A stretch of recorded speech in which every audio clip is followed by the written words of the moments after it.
ભાજપના દિગ્ગજે પોતાની જ સરકાર સામે બાંયો ચડાવી કહ્યું, ડલ્લેવાલની જેમ ભૂખ હડતાલ કરીશ। હરિયાણાના વરિષ્ઠ મંત્રી અનિલ વિજ પોતાની જ સરકારથી નારાજ જોવા મળી રહ્યા છે। અનિલ વિજે ખેડૂત નેતા જગજીતસિંહ ડલ્લેવાલની જેમ ભૂખ હડતાલ કરવાની પણ ચેતવણી આપી છે। વીજળી તેમજ પરિવહન મંત્રી અનિલ વિજે હાલમાં જ અંબાલા કેન્ટ સદર પોલીસ સ્ટેશનના SHOને સસ્પેન્ડ કરવાનો આદેશ આપ્યો હતો। તેઓએ હરિયાણાના ડીજીપી શત્રુજીત કપૂરને પણ ફોન કર્યો હતો। મને સસ્પેન્શન ઓર્ડર જોઈએ છે, પરંતુ SHOને સસ્પેન્ડ ન કરવામાં આવ્યા અને તે હજુ ડ્યુટી પર છે, જેનાથી અનિલ વિજ ખૂબ જ નારાજ થઈ ગયા છે।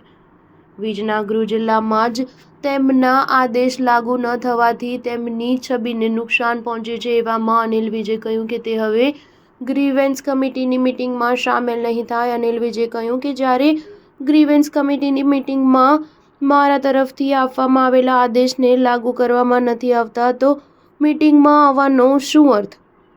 આ સાથે તેઓએ ચેતવણી આપતા કહ્યું કે જો જરૂર પડી તો હું ખેડૂત નેતા જગજીત ડલ્લેવાલની જેમ ભૂખ હડતાલ પણ કરીશ। હું અંબાલાની જનતાના હકની લડાઈ લડું છું। પત્રકારો સાથે વાતચીત કરતા વિજે કહ્યું કે હવે હું ગ્રીવેન્સ કમિટીની બેઠકમાં સામેલ નહીં થઉં, કારણ કે આ બેઠકમાં આપવામાં આવેલા આદેશનું પાલન થતું નથી। આવી બેઠકોમાં સામેલ થવાનો કોઈ અર્થ નથી। મને હરિયાણાની તો ખબર નથી, પરંતુ અંબાલાની જનતાના હક માટે હંમેશા લડતો રહીશ। ખેડૂતોની માંગ માટે ખેડૂત નેતા જગજીતસિંહ ડલ્લેવાલ ભૂખ હડતાલ કરી રહ્યા છે, તે જ રીતે મારે પણ અનશન કરવું પડ્યું તો પણ હું કરીશ।